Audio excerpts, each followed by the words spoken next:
Vamos a escudriñar esta mañana la siguiente lección con la ayuda de Dios. Recuerde que es doctrinas fundamentales, el tema general. Vamos en la lección número 12, que lleva por tema Dios el Hijo. Estamos viendo la sección específica Dios el Hijo, pero ahora su venida por sus santos. Y para ello, por favor, quiero que me acompañe a la primera carta a los Tesalonicenses en su capítulo número 4.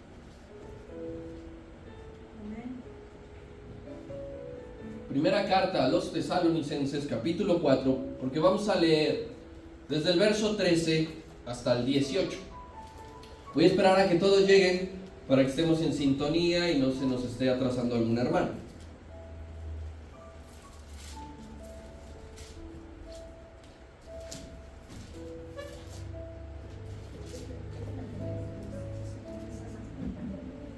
No, pues qué bueno que no hubo esgrima en el concurso, porque todavía seguiríamos esperando. 4:13. Primera carta de Tesalonicenses, capítulo 4, a partir del verso 13. ¿Ya estamos todos? Dígame amén. Ok, voy a comenzar a leer, por favor. Voy a ir hasta el 18. Usted acompáñeme con su vista. Tampoco queremos, hermanos, que ignoréis acerca de los que duermen, para que no os entristezcáis como los otros que no tienen esperanza. Porque si creemos que Jesús murió y resucitó, así también traerá Dios con Jesús a los que durmieron en él. Por lo cual os decimos esto en la palabra del Señor, que nosotros que vivimos, que habremos quedado hasta la venida del Señor, no precederemos a los que durmieron. Porque el Señor mismo, con voz de mando, con voz de arcángel y con trompeta de Dios, descenderá del cielo, y los muertos en Cristo resucitarán primero. Luego nosotros los que vivimos, los que hayamos quedado, seremos arrebatados juntamente con ellos en las nubes para recibir al Señor en el aire, y así estaremos siempre con el Señor. Por tanto, alentaos los unos a los otros con estas palabras. Bien. Quiero decirle que cuando se eligió compartir en la escuela dominical este material, nosotros sabíamos que en algún momento la cosa se iba a complicar un poco. No es algo en el sentido de que sea difícil de creer, como dice ese eslogan, sino difícil de explicar. Porque los maestros que pasamos somos limitados, ¿sí? Tenemos deficiencias. Las mismas dudas que usted llega a tener se nos presentan a nosotros. Las mismas confusiones a veces que nosotros tenemos, a ver, vuelvo a leer, vuelvo a citar, se nos presentan a nosotros. Otros que tenemos la bendición de estar aquí, no somos ni más ni mejor que usted que está escuchando, ¿sí? Entonces, ya toca dar ciertos temas que son complejos, ¿sí? Así que pido de su atención, de su ayuda, pero sobre todo de que Dios me ilumine. ¿Amén? Esta doctrina que vamos a estudiar hoy también es llamada o conocida como el arrebatamiento, o más corrientemente como el rapto, de la cual usted seguramente ha escuchado un poco. A ver, ¿quién ha escuchado algo acerca del arrebatamiento? Solo levante su mano, ¿sí? ¿Quién no ha escuchado o quién desconoce por completo acerca del arrebatamiento? Ok, bien. Usted, por ejemplo, ha llegado a ver algún video o alguna película donde todos desaparecen en un instante, ¿cierto o no? Sí. De hecho, hay alguna película que es muy famosa, Dejados atrás se llama. Y entonces es donde sucede lo que nosotros conocemos como el arrebatamiento, o como lo que tenemos una característica muy marcada sobre esto. Voy a comenzar diciéndole una obviedad acerca de esto. El arrebatamiento es una profecía que no se ha cumplido, así que no se espante, por favor. No piense usted que se ha quedado. Es algo que no se ha cumplido, porque pertenece a las profecías, a la rama de las profecías escatológicas. ¿Qué son las profecías escatológicas? Es el estudio específico de los acontecimientos futuros, de lo que ha de acontecer en los tiempos finales. Eso es escatología. Pero, mi hermano, el arrebatamiento y las profecías escatológicas que no han sucedido están cada vez más próximas de dejar de ser escatológicas. Eso quiere decir que es inminente su cumplimiento. Para que no pensemos, mi hermano, que esto está tan lejos, ¿de acuerdo? Cristo hablaba de escatología. Tenemos que considerar esto. Usted no tiene que rehuir, usted no tiene que tener miedo, usted no tiene que darle la vuelta a esto, porque es algo muy importante. Porque si el Señor lo decía y si revelaba a sus profetas esto, es porque hay que echarle un ojo. Yo quiero hacerle una aclaración desde este preciso momento, iniciando.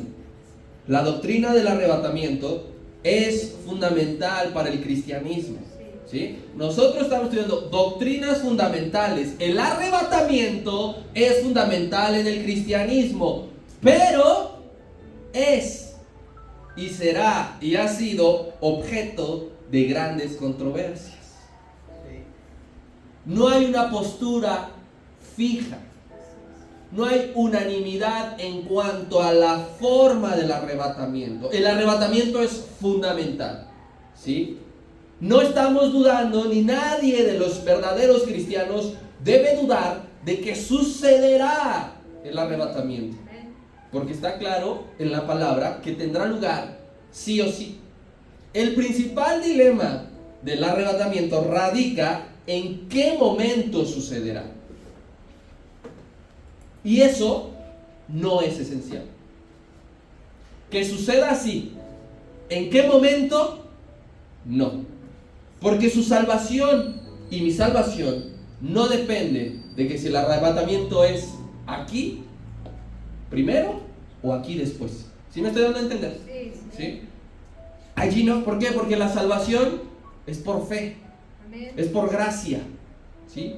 No es por la aceptación del momento de una profecía, si es durante, antes o después de la tribulación, que es allí donde viene la controversia, ¿sí? Que si el arrebatamiento va a suceder antes de la tribulación, a la mitad de la tribulación o al final de la tribulación, pero eso a nosotros no nos hará salvos. Lo que nos hará salvos es creer en Jesucristo. ¿Amén? Bien. La diferencia en cuanto a este detalle, mi hermano, también quiero aclararlo, no es motivo para acusarnos de herejes mutuamente. Si yo a usted le digo que el arrebatamiento no sucederá, apedréme. Pero si yo a usted le digo que el arrebatamiento es en este momento o en este momento, usted no tiene por qué acusarme de hereje, ni yo a usted, si cree en el arrebatamiento. No es motivo para ofendernos. Yo soy pre-tribuliano, o yo soy post-tribuliano, y entonces tú aquí y yo acá y pum, pum, pum. Ese no es motivo, porque no es sustancial. No es como un católico que nos habla de imágenes y de santos. Eso sí es una doctrina fundamental, y eso sí no son nuestros hermanos. No es como un testigo de Jehová que no cree en la Trinidad. Esos no son nuestros hermanos, porque son doctrinas fundamentales. Conforme avancemos en la clase, yo le iré mostrando diferentes posturas en cuanto al cumplimiento profético del arrebatamiento. ¿Amén? Sí. Bien, debemos estudiar cuidadosamente esta doctrina, siempre con la guía del Espíritu Santo, pero usted y yo también poniendo de nuestra parte, poniendo mucha atención en lo que dice la Biblia. ¿Por qué? Por razones como esta. Yo le traigo un par de noticias. Primera, lo que publicaba el periódico de mayor afluencia en España y que tiene incluso venta aquí en México. No sé si usted ha visto que el País se vende en México. Y encabeza: ¿será el rapto el 18 de septiembre de 2024? O sea, ¿hace cuántos días? 4 días, estamos a 22. ¿Por qué? Por esto, siguiente por favor. Decía, ahora sí, 18 de septiembre, fin de la gracia. En Facebook, publicaciones había un montón. Arrebatamiento de la iglesia de Jesucristo. 2024, año del arrebatamiento. Había en TikTok, había tiktokeros diciendo esto. Y la gente se espantaba. Y la gente se espantó. Atención, sucederá el rapto el 18 de septiembre de 2024. Y luego afirma, el arrebatamiento de la iglesia de Cristo es el 18 de septiembre del 2024. ¿Y cómo concluyeron eso? Es cada uno de sus falsas doctrinas, de sus falsas ideas. Por eso es importante que nosotros prestemos atención a cómo sucederá. ¿De acuerdo? Ese es el punto. Unos, mi hermano, gracias a este tipo de cosas, el mundo, unos se mofan por ignorancia. Porque ¿cuántas veces no hemos escuchado que el arrebatamiento sucederá a tal fecha? Y la gente se prepara de verdad. Así como cuando dicen que va a haber un sismo o en las zonas donde dicen que va a haber un huracán, que tengas preparada tu mochila con tus documentos y las cosas más esenciales. La gente se prepara, de verdad, se pone a orar, se pone a ayunar y esperar nada más así. Otros, a raíz de esto, buscan confundir a la iglesia con un objetivo: distraernos del tiempo en que vivimos, del tiempo en que estamos. Y así nosotros terminar desviando nuestra mirada que está puesta en Cristo. Nuestra mirada debe estar puesta en Cristo, pero estas noticias a la gente que no está fundamentada la terminan desviando y la terminan confundiendo. ¿Cuántas veces usted ha escuchado? Falta mucho para eso. Y eso hace que la gente no esté preparada. Eso hace que la gente no esté prevenida. Eso hace que la gente no esté informada. ¿Cuántas veces usted ha escuchado? Pero si llevan 2000 años esperando esto, ¿por qué crees tú que te va a tocar? El apóstol Pablo en esta sección de la escritura que leemos, él estaba hablando, dice, y nosotros los que vivimos con la esperanza de que le iba a tocar. ¿Por qué? Porque no estaba confiado. Porque no dijo, y a los que les toque vivir. Y ese es el tipo de nosotros de mentalidad que debemos de tener, siempre presente, de que se puede manifestar estando yo vivo. Porque eso me va a ayudar a mí a estar siempre alerta con la mirada en Cristo. Amén. Una de las maneras de las cuales usted y yo honramos a Dios es con nuestra alabanza, es con nuestra adoración, es con nuestras palmas, con nuestro comportamiento, con nuestra ofrenda, pero también con creer en toda su palabra, incluidas las profecías. Cada que usted lee la escritura y cree, está honrando a Dios. Entonces hay que creer esto. ¿Por qué? Porque está en la escritura. Así que, entrando de lleno, mi hermano, lo primero que yo tengo que decirle acerca de esta profecía es que no fue dicha con el objetivo de alimentar curiosidad de nadie. Porque la escatología, cómo es curioso para toda la gente. La gente que no entiende por qué fue dicho el Apocalipsis y para qué fue dicho el Apocalipsis. Que ellos esperan ver todas las figuras y todos los seres y poderlo tocar y poderlo saber y vivir. Pero curiosamente, esta profecía no es para alimentar la curiosidad de nadie, ni suya ni mía, sino para alentarnos entre nosotros. Esta es una buena manera de alentarnos. Cuando usted vea a alguien triste, sin esperanza, alejado, que se está enfriando, ¿sí? Primera de Tesalonicenses 4, 13 al 18, sirve un montón para recobrar ánimo. Sirve un montón para retomar fuerza. Porque vea lo que dice el versículo 18. Por tanto, alentaos los unos a los otros, ¿con qué? Con estas palabras. No con diciendo, no, manito, fíjate que todo va a estar bien. Exactamente, dice el apóstol Pablo, aliméntense con esto, de que Cristo vendrá, de que Cristo regresará, de que Él ha dejado una promesa, y las promesas de Dios nos fortalecen, nos llenan de fe y de vida. No sé si a usted ha tenido la bendición de que alguien le fortalezca con esto, o si usted ha fortalecido con alguien, o si en la próxima persona que usted se encuentre que está por los suelos, anímese a alentarlo con esto. Anímese a que su fe sea fortalecido con esto. El apóstol Pablo lo está recordando, fíjese, esto también va a ser muy importante, lo está recordando como una promesa bajo el contexto de cuando algún familiar creyente, hago énfasis en esto, cuando un familiar creyente o un hermano en la fe físicamente muere. Ese es el contexto de esto. El que rodea la doctrina del arrebatamiento es cuando alguien de la familia de la fe duerme. No puede usted aplicar esto para la persona que muere siendo inconversa. No va a funcionar. No le toca, no le corresponde. Pero si usted dentro de la iglesia en algún momento, alguien de aquí, tenemos que morir, esto es un recordatorio perfecto. Igualmente en su familia, ¿sí? Sí habrá dolor, por supuesto, sí habrá lágrimas, por supuesto, sí habrá tristeza, pero la esperanza futura de resucitar para ver y estar con el Señor es más fuerte. Amén. Y no la debemos olvidar.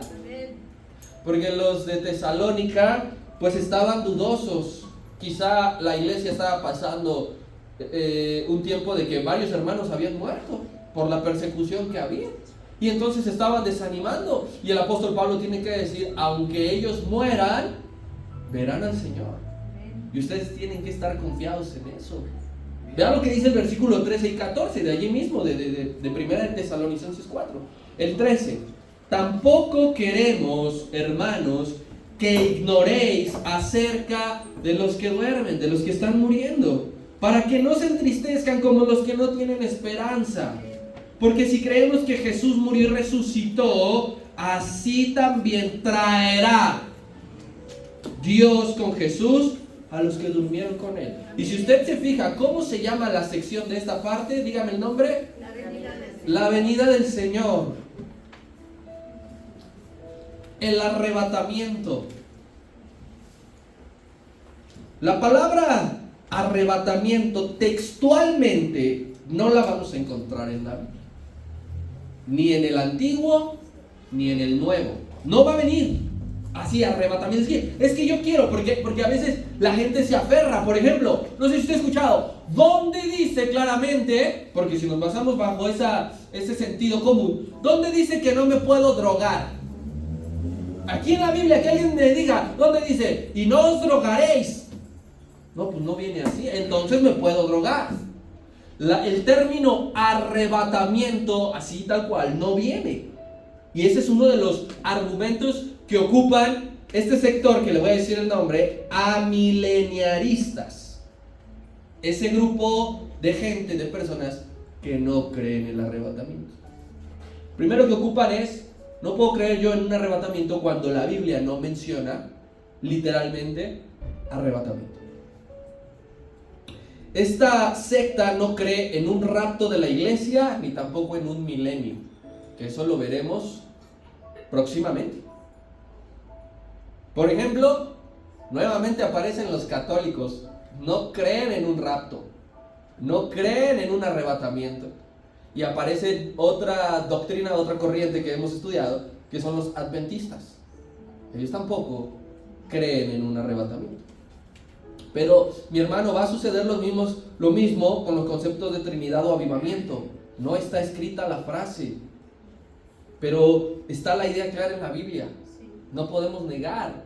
Si está hablando de un Dios tripartita, aunque no diga Trinidad, es de necios negarlo. Nuestro texto base dice claramente en el versículo 17, seremos arrebatados. ¿No está claro ahí? Que ser arrebatado es parte de un arrebatamiento. Y además de que está aquí justo un término que nos da el concepto de que seremos arrebatados, tenemos antecedentes. En la Biblia hay antecedentes donde Dios literalmente ha arrebatado a hombres de fe. No a hombres inicuos, no a hombres impíos, desobedientes, pecadores. A hombres de fe, Dios nos dejó antecedentes de lo que está por suceder. Por ejemplo, Enoc, usted recordará, capítulo 5 del Génesis. Allí dice claramente que desapareció. ¿Por qué? Fuerte. Porque Dios se lo llevó. No dice que un fuerte viento lo aventó y ya no supieron a dónde cayó. No dice claramente que lo mataron y enterraron su cuerpo y nadie lo volvió a ver. No dice que salió como Caín y Abel y de repente ya no regresó. Dice claramente que fue llevado porque Dios se lo llevó. Desapareció no porque Dios se lo llevó. Y luego avanzamos al segundo libro de los Reyes y aparece Elías. Dice claramente que subió al cielo. ¿En caballos de fuego? En un torbellino. Bien, mis hermanos. En un torbellino. Y dice que desapareció de los ojos de Eliseo. Allí sí hubo un testigo. De Enoc no nos aclara ni cómo fue ni quién lo vio. Pero Eliseo sabía que Dios se lo había llevado y no se quedó triste, sino que tomó el manto y dijo: es momento de seguir con el servicio. Cuando nos toque padecer, sufrir, atravesar esto, tenemos que tener la actitud de Eliseo, de que la vida continúa porque Dios tiene una promesa para nosotros. Amén. Quiero que vayamos a la siguiente imagen porque viene la definición. Aquí es arrebatar. Seremos arrebatados, arrebatamiento. Y este concepto proviene del griego, ¿sí? Recuerden que el Nuevo Testamento originalmente se escribió en griego, la Septuaginta. Proviene del griego arpazo y significa sustraer de repente. Entonces, ¿qué es el arrebatamiento ya bíblicamente? Ya no en cuanto a una definición conceptual. El arrebatamiento es un acto sobrenatural donde la iglesia será levantada de la tierra. Es un acto sobrenatural, mi hermano. Usted y yo tenemos que creer en lo sobrenatural. ¿Sabe por qué? Porque los milagros son sobrenaturales. Los milagros físicos.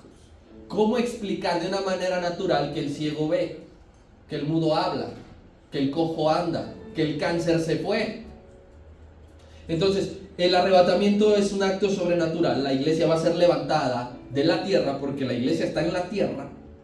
Y esta forma va a ser de una manera no agresiva. ¿Por qué? Otros escuchamos inmediatamente el término arrebatar y suena duro, ¿sí o no? Que es: te arranco algo, ¿sí? Que hay cierta violencia de por medio, que alguien está forcejeando hasta que lo terminó de arrancar. Cuando usted arranca, por ejemplo, una planta o una flor, ¿sí? A pesar de que no está imprimiendo fuerza, pero el acto es agresivo cuando usted está, pues, destruyendo la creación. Bien, entonces, pero el arrebatamiento de la iglesia no va a ser agresivo, es decir, que usted y yo no vamos a sufrir, no vamos a quedar con moretones, con descalabros. Y ya cuando seamos levantados de la tierra, nos vamos a encontrar con el Señor en las nubes. Amén. En las nubes. Es decir, que en primera instancia el encuentro no va a suceder cuando el Señor pise la tierra. Aquí está diciendo claramente que lo veremos en el cielo, en las nubes, en este cielo físico que nosotros vemos. ¿Sí? El apóstol Pablo hablaba de 3 cielos. Pero de este primer cielo que nosotros vemos, allí será el encuentro. ¿Qué sucederá? Recuerde que el Señor asciende, se abren los cielos y Él lo que hace inmediatamente es sentarse en su trono. ¿Sí? Entonces, lo primero que sucederá, llegado el momento, es que el Señor Jesucristo se va a levantar del trono. Eso es lo primero que va a acontecer. Jesucristo se levantará del trono. Porque el Evangelio de Marcos, que relata la ascensión, él dice claramente en fe que Jesucristo se sentó a la diestra de Dios. Entonces, para poder hacer este encuentro, lo primero que tiene que hacer Jesucristo es levantarse del trono. Cuando Esteban estaba siendo apedreado, él dijo que los cielos fueron abiertos y que él vio a Jesucristo sentado a la diestra de Dios. Lo mismo. Entonces, se tiene que levantar Dios, se tiene que levantar Jesucristo del trono, y entonces descenderá. Personalmente, Él vendrá. Y el encuentro se dará en el aire. Todo esto quizá para muchos suene como una locura, de verdad. Porque usted dirá, pues yo no puedo volar. Pero literalmente usted y yo, por el poder de Dios y ante el llamado de Dios, flotaremos. Aún esté gordito usted, no se preocupe. Dios va a romper la ley de la gravedad otra vez, porque las leyes físicas se someten al poder de Dios y le obedecen, ¿sí? Entonces esto, por más ilógico que suene, sucederá tal cual. Esto no es un simbolismo, esto no es una figura, esto es literal. Toda la verdadera iglesia será arrebatada. La verdadera iglesia será arrebatada. No importa si morimos en persecución, por ejemplo. Si a alguien le tocó morir, piense usted en los primeros cristianos que eran devorados en el Coliseo por los leones. Persecución. O algún hermano en la sierra de Chiapas o de Oaxaca, como vimos recientemente, que grupos criminales o el gobierno los mata por su fe. No importa si murieron por persecución, no importa si Dios les concede morir tranquilamente, porque también Dios concede morir tranquilamente a sus siervos. Moisés dice que resplandecía su rostro, que sus ojos brillaban. O si están vivos en ese momento, no importa, persecución, tranquilamente, o viven en ese momento. Todos en conjunto seremos arrebatados. Pero sí hay un procedimiento interno. Eso sí. Y aquí mismo lo explica. Los que durmieron serán levantados primero. Primero los muertos. Sea que le toque a usted o me toque a mí. Los que están durmiendo serán primero levantados. No vaya usted a reclamar, pero yo, ¿por qué a mí siempre me gusta ser el primero? ¿Por qué si yo hice más? Si yo me cuidé para poder sobrevivir, si yo le daba al Señor que quiero ver con mis propios ojos. Así Dios ya lo ha dicho. Primero los muertos y después los vivos. Pero, eso sí, ningún santo se quedará. Ninguno. Que ya le encuentro en las nubes y el Señor, me faltó este no se levantó, flojonazo. O el poder se me acabó, nada más soporta el aire tanto. No. Todos los santos seremos levantados. Y de la misma manera, ningún inmerecedor será levantado. El arrebatamiento es solo para salvos. ¿Para quién es el arrebatamiento? Solo para salvos. No es que era bien buena persona. No es que le echaba hartas ganas. Hubieras visto. Era buen hijo. Siempre limpiaba la calle, la banqueta. Muy amable el Señor. Si no creyó en su corazón que Jesucristo es el Señor, su moral no le salvará. Entonces no será levantado. Versículo 15 al 17, de Tesalonicenses 4, dice: por lo cual os decimos esto en la palabra del Señor, que nosotros que vivimos habremos quedado hasta la venida del Señor, no precederemos a los que durmieron. Porque el Señor mismo, con voz de mando, con voz de arcángel y con trompeta de Dios, descenderá del cielo, y los muertos en Cristo resucitarán primero. Luego nosotros que vivimos, los que hayamos quedado, seremos arrebatados juntamente con ellos en las nubes, para recibir al Señor en el aire, y así estaremos siempre con Él. Esto es básico, fundamental entenderlo, porque habrá una parte que el Señor descenderá, no al 100%, y habrá una parte en la que nosotros ascenderemos, no al 100%. El encuentro se va a producir a la mitad, ¿sí? Y aquí viene este siguiente concepto, que es el que aquí va a suceder, que es apantesis, de nuestra parte, mi hermano, de nuestra parte. Y eso significa que es la acción de salir para recibir a alguien. Y aquí lo dice el apóstol Pablo: recibiremos al Señor. ¿De acuerdo? ¿Sí? No vamos a ver esas dos citas para no tardarnos tanto, pero las únicas 3 veces que en toda la Biblia aparece el concepto apantesis son aquí, en el arrebatamiento, Mateo capítulo 25, 6, que es la parábola de las vírgenes, que dice que salieron a recibir ¿a quién? Al esposo. Es el mismo. Y Hechos 28, 16, que es cuando el apóstol Pablo ya está viajando para ser prisionero en Roma, y que dice que los hermanos de allá salieron para recibirle y entonces llevarlo al lugar donde iba a radicar, ¿sí? Nosotros saldremos a recibir al Señor. Mira qué grande bendición. Que saldremos de aquí. Como si yo te digo: mira, vamos a ir todos a Cuernavaca mañana, ¿sí? Nos vemos ahí en Toluca, y de ahí salimos todos para allá. De aquí de la tierra saldremos y recibiremos al Señor. Amén. Para esto, el propósito del arrebatamiento es estar ya con el Señor Jesucristo para siempre.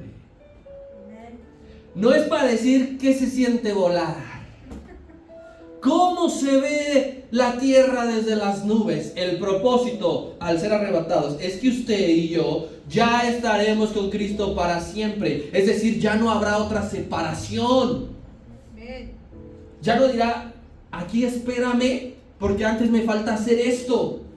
En el momento en que le veamos y nos reunamos, será desde allí para la eternidad.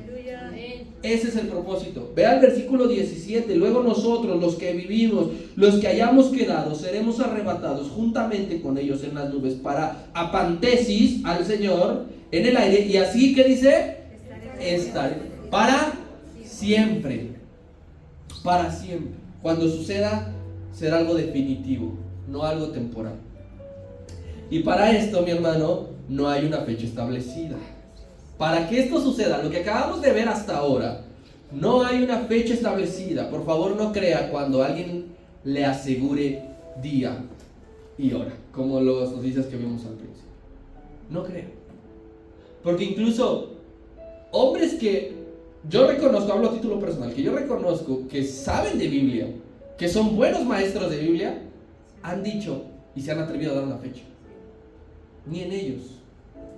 Porque el Señor Jesucristo en Mateo 24 dice que muchos, aún de los escogidos, posiblemente sean engañados. Muchos de la iglesia incluso han caído en estas mentiras de que va a suceder.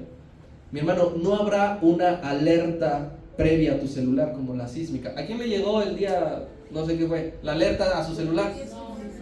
¿Sí? 19, perdón, ¿pero qué día fue? Jueves. ¿A quién le llegó el jueves la alerta a su celular? A mí sí. Y 3 veces. Entonces, no va a venir a hacer una alerta. 2 minutos, se aproxima el arrebatamiento. Última oportunidad. Ora, arrepiéntete, abraza. No existirá esto. Para que te despidas de los que te rodean. ¿No? Más bien, mi hermano, es que usted y yo tenemos que estar alertas. No hay que esperar a recibir una alerta, hay que estar alertas. Hay que conocer las escrituras y hay que ver lo que sucede en el mundo. Eso es básico.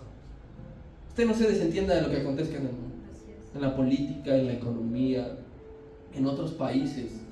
Aunque usted diga: no entiendo nada de escatología, he escuchado hablar de cuernos, de Magog y todo esto, no le entiendo. Usted por favor escudriñe la escritura, pídale al Espíritu Santo dirección, ayuda, pero sobre todo lleve una vida correcta y agradable al Señor. Y no se estrese por lo demás. Habemos muchos quienes no entendemos el Apocalipsis, Ezequiel, Daniel. Muchos, no es el único. Pero eso no es motivo para que usted deje de insistir e insistir e insistir. Toque la puerta de la sabiduría, toque la puerta del conocimiento y Dios se la abrirá. Tenga usted presente que todo esto del arrebatamiento es un misterio. ¿Qué es? Un misterio. Es un misterio el cómo estamos leyendo que las almas de los muertos están en un lugar especial ahora. Las almas, no el cuerpo. El cuerpo ya se lo comieron los gusanos. ¿De acuerdo? Están los huesos. Pero las almas de esos nobles están en un lugar especial que no conocemos. Y cuando sea el momento del regreso, las almas regresarán. Porque el alma no se entierra. El alma no está en el ataúd ni 3 metros bajo tierra. El alma regresó a ese lugar, esperando este momento, que va a ocurrir en un abrir y cerrar de ojos, literalmente. No es parcial, no es por partes, no es como el exilio cuando Babilonia se llevó a los judíos. Primero unos, años después otros, y luego regresamos por otros. Abrir y cerrar de ojos, ¿sí? Allí, para ya no tardarnos, por favor, Anita, ayúdame. 1 Corintios 15, 51. Aquí proyectándolo me refiero. 1 Corintios capítulo 15, 51.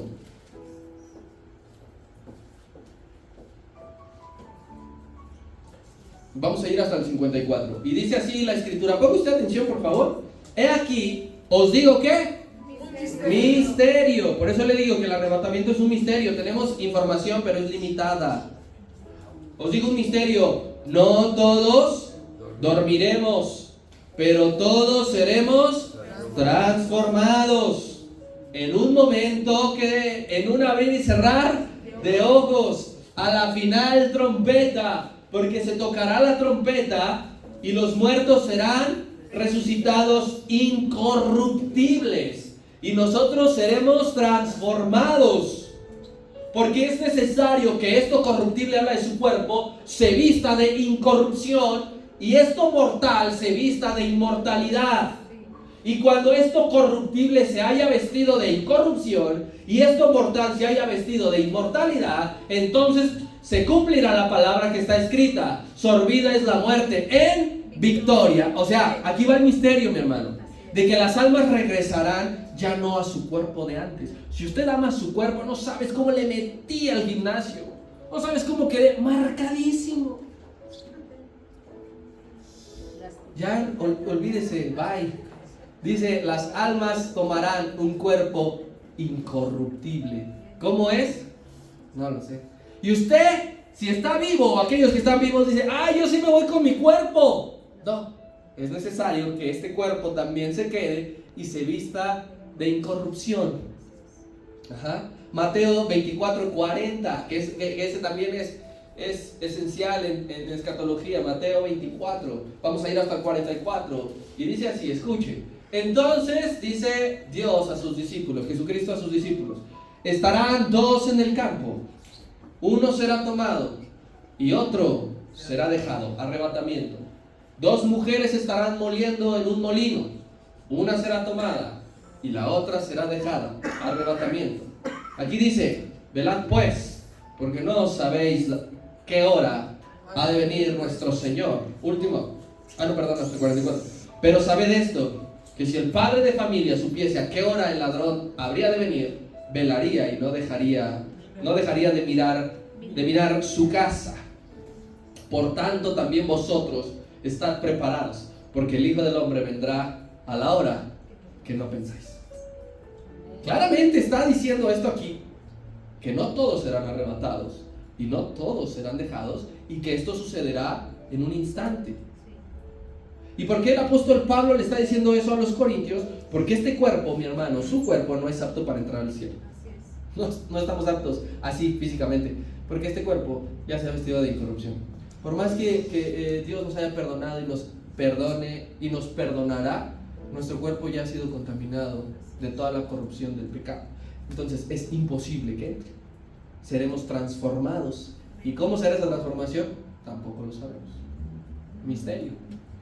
Es algo que Dios ha reservado para ese momento. Vayamos a Filipenses capítulo 3, 20 y 21. Filipenses 3, 20 y 21. Dice el apóstol Pablo, mas nuestra ciudadanía está en los cielos, este momento, de donde también esperamos al Salvador, al Señor Jesucristo, el cual transformará el cuerpo de la humillación nuestra. Este cuerpo tiene que ser humillado para que sea semejante al cuerpo de la gloria suya, o sea, seremos semejantes a Dios, por el poder con el cual puede también sujetar a sí mismo todas las cosas. Recuerda que cuando María Magdalena en el sepulcro quiso tocarle, él le dijo, no me toques porque aún no he sido glorificado. A esto se refiere, porque el cuerpo de María estaba lleno de corrupción por el pecado. María Magdalena, 7 demonios le expulsó el Señor. Imagínese usted. Cuando entonces se produzca el hermoso y glorioso momento de ver a nuestro Señor, ¿Él cómo será? Jesucristo, ¿cómo será? Hay que preguntarnos eso. Bueno, la Escritura dice que volverá tal y como se fue. No se cortó el cabello de arriba. No cerró ciclos el Señor y entonces sufrió un cambio de imagen. No fue a que le hicieran algo a la medida. Tal como los 11 discípulos le vieron irse, dice el libro de los Hechos, que así volverá, corporal y visiblemente, no en espíritu, no como un fantasma, será visto. Y dice que vendrá en la nube, en la nube. Y las nubes siempre han sido un símbolo de la manifestación de Dios, siempre. La espesa nube del Sinaí, ¿recuerda usted cuando descendió Dios allí? La nube en el desierto que los guiaba de día.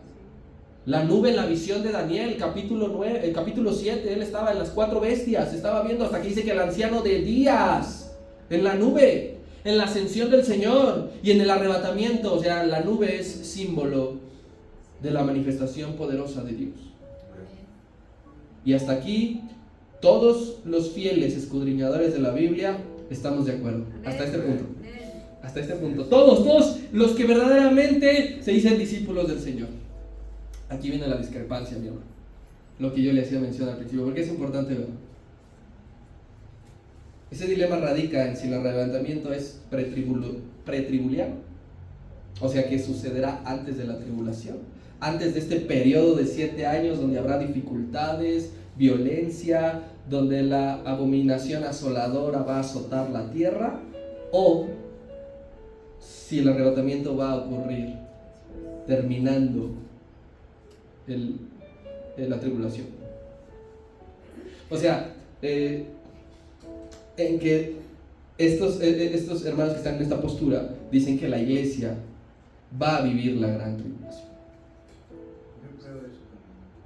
¿Perdón? Sí, por supuesto. Hay posturas, digamos, que mencionábamos eso, que unos creen en antes de la tribulación y otros después de la tribulación, y algunos otros pocos justo a la mitad.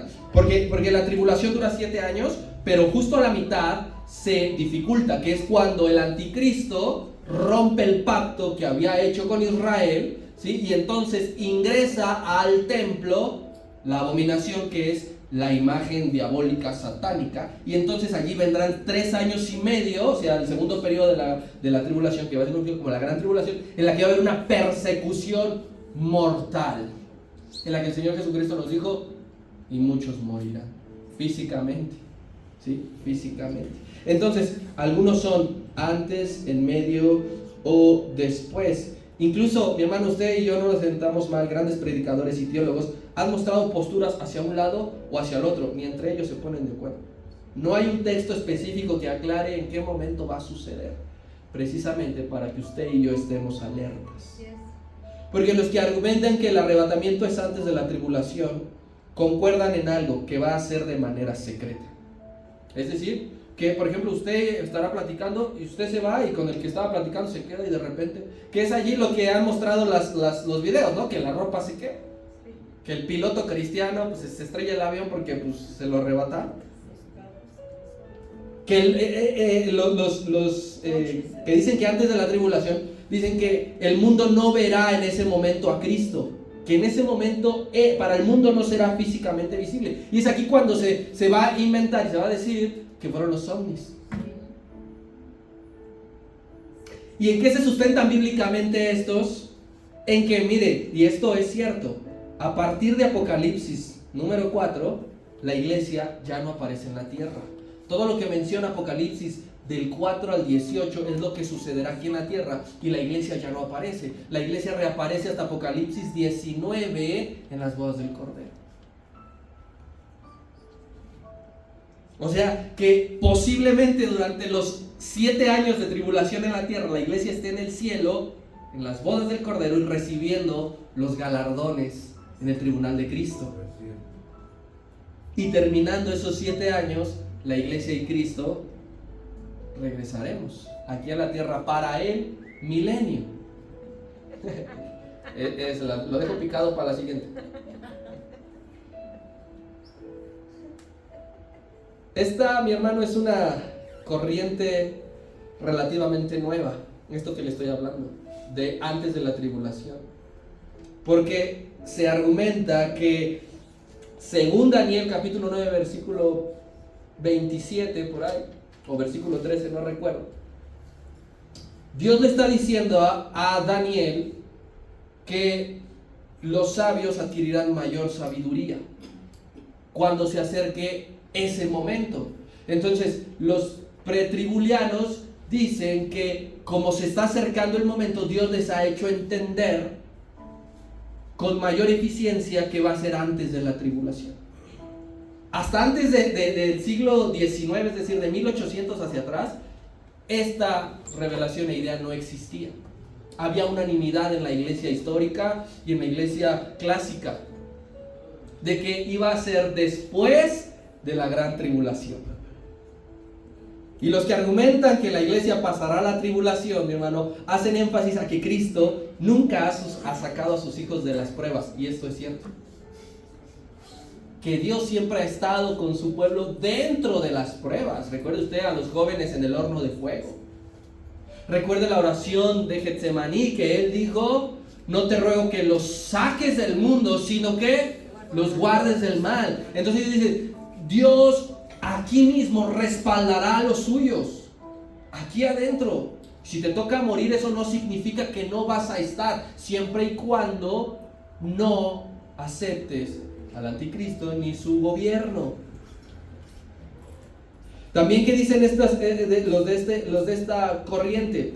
Que la venida del Señor no se puede producir en dos partes. Es decir, que no va a venir por nosotros en las nubes y luego regresar y luego para volver a venir, sino que la Biblia habla de una sola venida del Señor, de una sola segunda venida, y que cuando ocurra no va a ser secreto, sino que va a ser público, porque dice que con voz de mando, con voz de arcángel y con trompeta, y que si usted escucha una trompeta no es secreta. Un ruido de una trompeta, ¿cómo es? Todo el mundo lo escucha, ¿sí o no? ¿Sí? Y entonces que el Señor, todo el mundo verá venir al Señor en su sola potestad, porque dice todo ojo le verá. Entonces, como si se da cuenta, ambas posturas tienen cierto respaldo bíblico. Por eso es que esto del tiempo exacto no es lo importante. Por favor, no alimente ningún tipo de curiosidad, no se pelee con su hermano de a un lado. Usted permita que el Espíritu Santo le llene su corazón de paz, y que sea lo que Él ha decidido, que siempre estemos listos para ese momento. Amén. Si mis hermanos ya pasan, por favor. Usted, por favor, escudriñe las Escrituras, pídale sabiduría a Dios. Lo que es cierto es que el arrebatamiento nos asegura que estaremos con Cristo. Eso es lo que nos debe gozar. Esa es nuestra esperanza. Usted y yo esperemos su regreso, porque esa es una prueba de nuestro real cristianismo. Yo soy cristiano, y ¿cómo es una manera de comprobarlo? Que espero asiduamente el regreso de Cristo.